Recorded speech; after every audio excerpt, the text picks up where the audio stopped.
রেলগাড়ির কামরায় হঠাৎ দেখা, ভাবিনি সম্ভব হবে কোনো দিন। আগে ওকে বারবার দেখেছি লাল রঙের শাড়িতে ডালিম ফুলের মতো রাঙা। আজ পরেছে কালো রেশমের কাপড়, আঁচল তুলেছে মাথায়, দোলন চাপার মতো চিকন গৌর মুখখানি ঘিরে।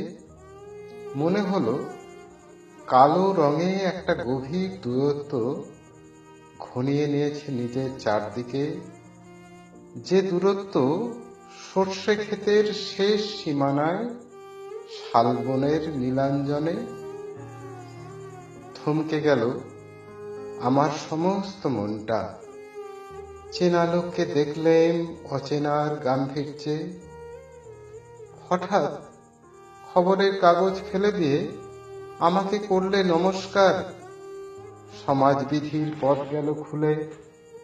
আলাপ করলেন শুরু, কেমন আছো, কেমন চলছে সংসার, ইত্যাদি। সে রইল জানলার বাইরের দিকে চেয়ে, যেন কাছের দিনের ছোঁয়াচ পার হওয়া চাহনিতে। দিলে অত্যন্ত ছোট দুটো একটা জবাব, কোনোটা বা দিলেই না।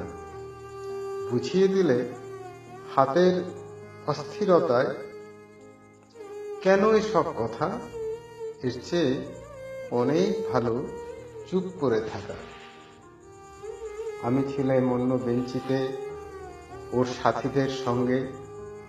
একসময় আঙুল নেড়ে জানালে কাছে আসতে, মনে হলো কম সাহস নয়।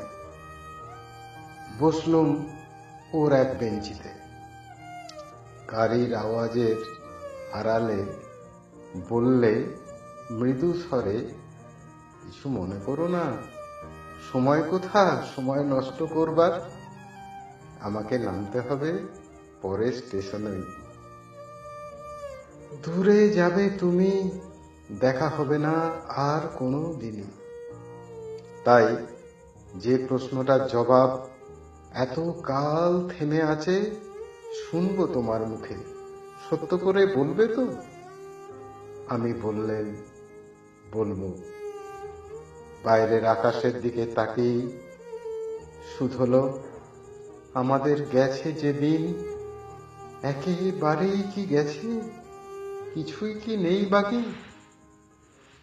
একটুকু রইলেন চুপ করে, তারপর বললেন, রাতের সব তারাই আছে দিনের আলোর গভীরে।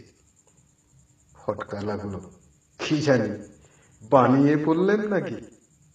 ও বললে, থাক এখন যাও ওদিকে।